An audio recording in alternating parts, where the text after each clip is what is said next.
Bangladesh premiere league का almost ये आखिरी सीजन भी हो सकता है। अब आप सोचेंगे कि बांग्लादेश प्रीमियर लीग का आखिरी सीजन क्यों, ये तो 12वां सीजन है, 12 सीजन लगातार हो चुके हैं, तो आप ऐसी बात क्यों कर रहे हैं।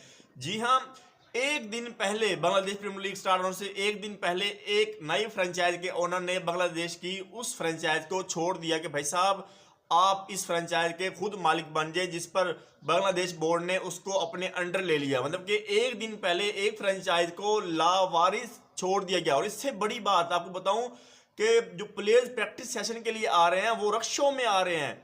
मतलब वहां पर कोई बस वाला सीन नहीं है, कोई गाड़ी वाला सीन नहीं है। जो भी प्लेयर्स हैं वो ऑलमोस्ट काफी फ्रेंचाइज के प्लेयर्स रक्षों में आ रहे हैं प्रैक्टिस करने के लिए, कोई सिक्योरिटी नहीं है। और तीसरी चीज, जब कोई टीम प्रैक्टिस सेशन कर रही है तो उसको सिर्फ 2 गेंदें दी जा रही हैं प्रैक्टिस सेशन करने के लिए, सिर्फ 2 गेंदें, जहां पर कोचेस ने जो है वो प्रैक्टिस सेशन से ही खुद को विदड्रॉ करके वापस होटल चले गए कि भाई साहब हमने अपने लड़कों को, अपने प्लेयर्स को प्रैक्टिस करवानी ही नहीं है। जी हाँ, यही बांग्लादेश प्रीमियर लीग जब लास्ट ईयर इनका जब इश्यू हुआ था, वहां पर शाहिद खान अफरीदी, पाकिस्तान के बूम बूम अफरीदी, किसी एक फ्रेंचाइज के मेंटोर थे। और जब वो मेंटोरशिप छोड़ के जब मुकम्मल हुआ सीजन वापस घर आए तो उनको 2-3 महीने तक कोई पेमेंट अदा नहीं की गई थी। उसके बाद जो है इन्होंने बांग्लादेश क्रिकेट बोर्ड से कहा, फिर शायद जाके उनको पेमेंट मिली। बल्कि जो बांग्लादेश प्रीमियर लीग जब लास्ट टाइम खत्म हुई थी तो काफी प्लेयर्स को होटल वालों ने जाने ही नहीं दिया था। काफी जो है प्लेयर्स के जो सामान थे होटल वालों ने रोक लिए, काफी प्लेयर्स के जो सामान थे वो जो बसेस वाले थे उन्होंने नहीं दिए कि भाई साहब हमें पैसे ही नहीं दिए गए।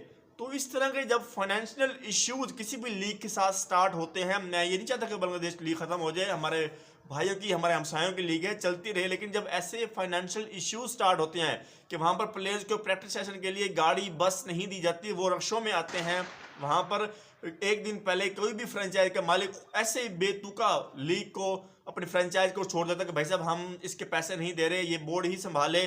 और ऐसा सीन होता है कि प्रैक्टिस सेशन के लिए सिर्फ 2 गेंदें दी जाती हैं और जनाब वहां पर जो मेंटोर या कोचेज आते हैं उनको पैसे नहीं दिए जाते, साल गुजर जाता है।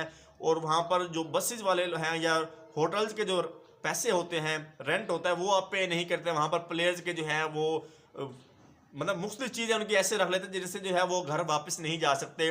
पासपोर्ट हो गए, प्लेयर्स का जो किट वगैरह, बैग हो गया, सामान हो गया, वो उनकी लाखों में मालकियत होती है, लाखों की जो है उनकी आप कह सकते हैं उनका रेट होता है। तो इस तरह जब सीन स्टार्ट होते हैं, जब इस तरह की फ्रेंचाइज फाइनेंशियल इश्यूज शो कर रही होती हैं या फिर वो शायद इस तरह के घटिया इंतजामात कर रही होती हैं, जिससे जो आपके ओवरसीज प्लेयर होते हैं, जो आपके बाहर के प्लेयर्स होते हैं, उनको जब परेशानी का सामना करना पड़ता है तो आपकी लीग का मयार गिरता है, वहाँ पर प्लेयर्स आते नहीं हैं, खेलना नहीं चाहते। तो इस तरह जो है फिर आपकी लीग फ्लॉप होती है और उसके बाद जो है आपकी लीग बंद हो जाती है।